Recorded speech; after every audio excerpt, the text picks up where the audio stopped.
dengan dilatihkan. Ya.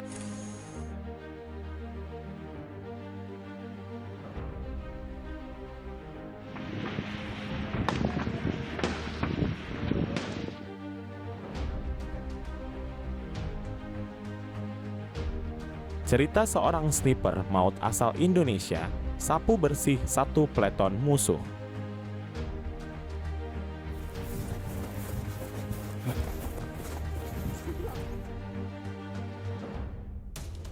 Sekali lagi, membongkar identitas seorang sniper adalah seperti mencari jarum dalam sekam. Bukannya tidak bisa, tetapi membutuhkan waktu yang lama. Mengapa demikian? Karena seorang sniper merupakan ujung tombak dalam sebuah pertempuran ataupun dalam misi khusus, sehingga segala hal yang berhubungan dengan si sniper disembunyikan rapat-rapat.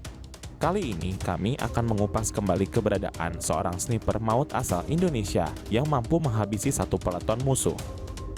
Siapakah dia? Silahkan ditonton videonya sampai selesai biar paham dan mengerti. Salah satu sniper Indonesia yang berhasil diketahui dan dikenal dunia internasional adalah Tatang Koswara. Tatang mendapat ilmu snipernya dari Amerika Serikat sehingga guru Tatang dengan sangat mudah bisa mengorek informasi dari Tatang. Tatang juga termasuk pasukan di Angkatan Darat Indonesia sehingga saat ada insiden penembakan dari seorang sniper Indonesia di Perang Timur Timur, tentu gurunya bisa melacaknya dengan mudah karena Tatang adalah muridnya.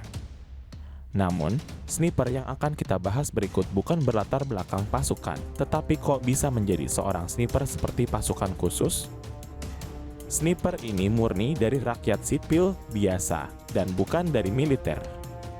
Cuman, sniper ini berbasis pendekar silat sehingga kekuatan fisik dan teknik berkelahinya berasal dari pencak silat.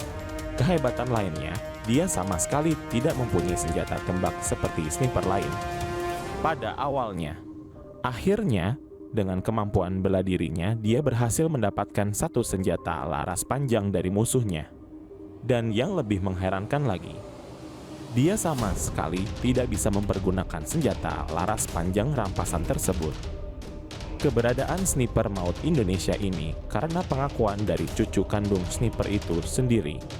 Sama persis dengan kisah sniper maut dari Aceh yang akan kami kupas di video berikutnya.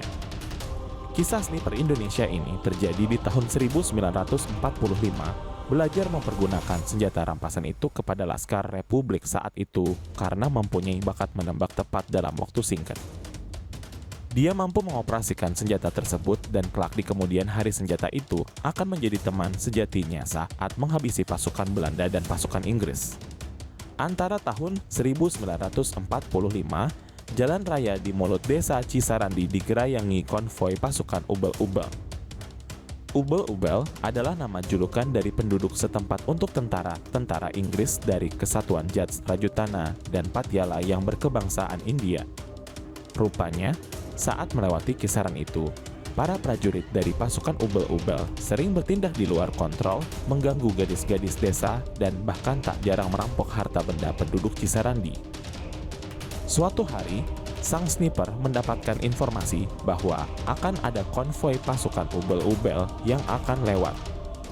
Dia pun segera bergegas berangkat dengan memanggul si dukun, senjata andalannya rampasan dari tentara Inggris, menuju tepi Sungai Kisaran dan mencari tempat persembunyian yang aman.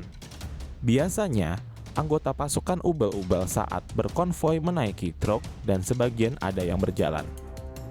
Singkat cerita, akhirnya pasukan Ubel-Ubel pun kelihatan dari jauh dan akan melewati jalan di seberang Sungai Cisarandi, jaraknya sekitar 300 meter dari tempat persembunyian sang sniper. Sang sniper pun segera bersembunyi di balik pohon dan satu peluru berhasil merobohkan satu prajurit pasukan Ubel-Ubel. Begitu mengetahui ada temannya roboh bersimbah darah, anggota pasukan lainnya pun segera bersembunyi di balik truk, ada pula yang berlari mencari persembunyian lainnya. Suasana benar-benar kacau dan pasukan Ubel-Ubel panik bukan kepalang karena mengetahui ada sniper misterius di wilayah Sukabumi.